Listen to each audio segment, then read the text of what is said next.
बिहार की सियासत में एक बार फिर हलचल मचना शुरू हो चुकी है। सरकार मुख्यमंत्री नीतीश कुमार के अगले कदम को लेकर कयास लगा रही है। सवाल उठ रहा है कि क्या राज्य में सियासी फेरबदल हो सकती है, लेकिन तेजस्वी यादव ने इन कयासों पर न केवल विराम लगाया बल्कि नीतीश कुमार पर भी तीखा हमला किया है।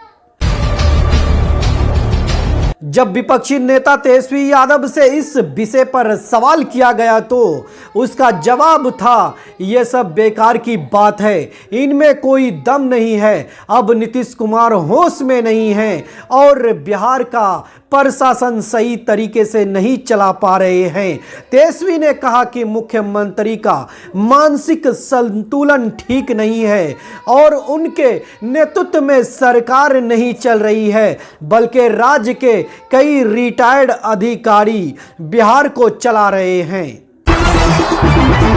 किशनगंज में एक मोबाइल चोर गिरफ्तार, 5 फरार। बाइक से जा रहे थे 2 राहगीरों को रोककर छीनताई। बांसवाड़ी हाट के पास की है घटना।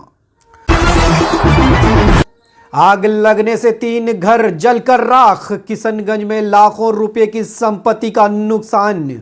फायर ब्रिगेड ने आग पर पाया काबू। किशनगंज में 2 पक्षों में मुठभेड़, 4 घायल। भूमाफियाओं की दादागिरी, अवैध कब्जा कर जमीन मालिकों से कर रहे हैं विवाद। दोस्तों, मैं रेहान और आप देख रहे हैं RBN live news. RBN live news में आपका स्वागत है। प्रशांत किशोर बोले, कल गांधी मैदान में होगा जुटना। बीपीएससी कैंडिडेट सीएम नीतीश से मिलने पर अड़े। गुरु रहमान की 3 जनवरी तक धरने में एंट्री बैंड। कटिहार में जनता से संवाद कार्यक्रम का आयोजन। विधान पार्षद ने सुनी लोगों की समस्याएं, अधिकारियों को फोन कर निष्पादन का दिया निर्देश। ट्रक कार में भिड़ंत 1 की मौत, 4 जख्मी। सहरसा के बिजनौतपुर से लौट रहे थे सभी, ओवरटेक करने के दौरान हुआ हादसा।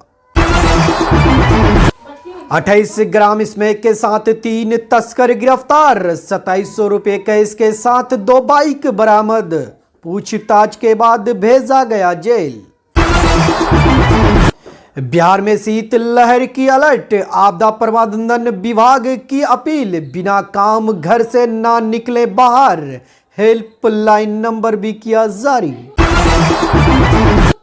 तेजस्वी यादव दोबारा बनेंगे पापा। लालू परिवार में जल्द गूंजेगी किलकारी। राजनीतिक यात्रा खत्म कर कल कोलकाता जाएंगे आरजेडी नेता।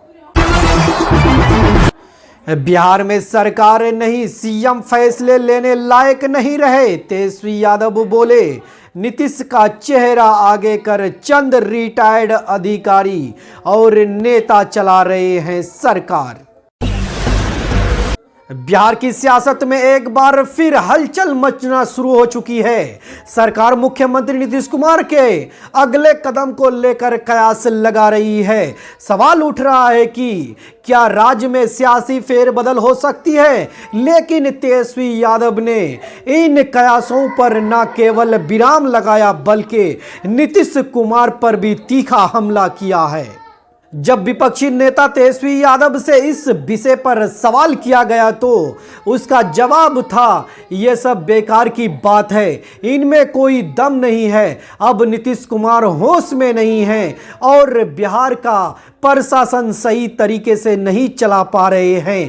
तेजस्वी ने कहा कि मुख्यमंत्री का मानसिक संतुलन ठीक नहीं है और उनके नेतृत्व में सरकार नहीं चल रही है, बल्कि राज्य के कई रिटायर्ड अधिकारी बिहार को चला रहे हैं। इसके साथ ही तेजस्वी यादव ने शनिवार को बिहार लोक सेवा आयोग बीपीएससी की पीटी परीक्षा को पूरे राज्य में रद्द करने की मांग दोहराई। उनका कहना था कि नीतीश कुमार के नेतृत्व में सरकार का कोई ठोस दिशा नहीं है और इसके कारण राज्य में विपक्ष और प्रशासन के कई मुद्दे गहरे होते जा रहे हैं। बिहार के पूर्व डिप्टी सीएम तेजस्वी यादव ने एक बार फिर सीएम नीतीश कुमार पर हमला किया।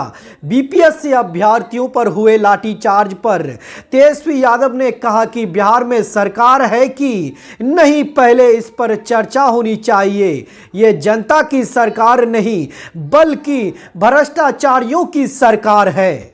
बिहार विधानसभा चुनाव में मुश्किल से 7 से 8 महीने का समय बचा है। इस राजनीतिक चर्चा की शुरुआत तब हुई जब गृह मंत्री अमित शाह से पूछा गया कि बिहार में बीजेपी की राजनीति क्या होगी और नेता कौन होगा। इस सवाल पर अमित शाह ने कहा कि इस पर फैसला बीजेपी का पार्लियामेंट बोर्ड करेगा। यह बयान चौंकाने वाला इसीलिए था क्योंकि इससे पहले एनडीए और बीजेपी के नेता बार बार ये कहते आ रहे थे कि बिहार में एनडीए के नेता नीतीश कुमार ही रहेंगे। अमित शाह के इस बयान के बाद जदयू के नेताओं में जब देश भर में अटल बिहारी वाजपेयी का 100वां जन्मदिन मनाया जा रहा था, उस समय बिहार के उप मुख्यमंत्री विजय सिन्हा के एक बयान ने राजनीतिक हलचल मचा दी थी। विजय सिन्हा ने कहा कि बिहार में बीजेपी की अपनी सरकार हो, ये अटल बिहारी वाजपेयी का सपना था और इसे हम पूरा कर सकते हैं। इस बयान के बाद बिहार की राजनीति में एक बार फिर से चर्चाएं तेज हो गई। हालांकि बाद में विजय सिन्हा ने इस बयान का साफ जवाब दिया, कहा कि बिहार में नेतृत्व नीतीश कुमार के पास ही रहेगा। लेकिन उनके पहले बयान ने एनडीए गठबंधन और जदयू बीजेपी के रिश्ते पर सवाल खड़ा कर दिए थे।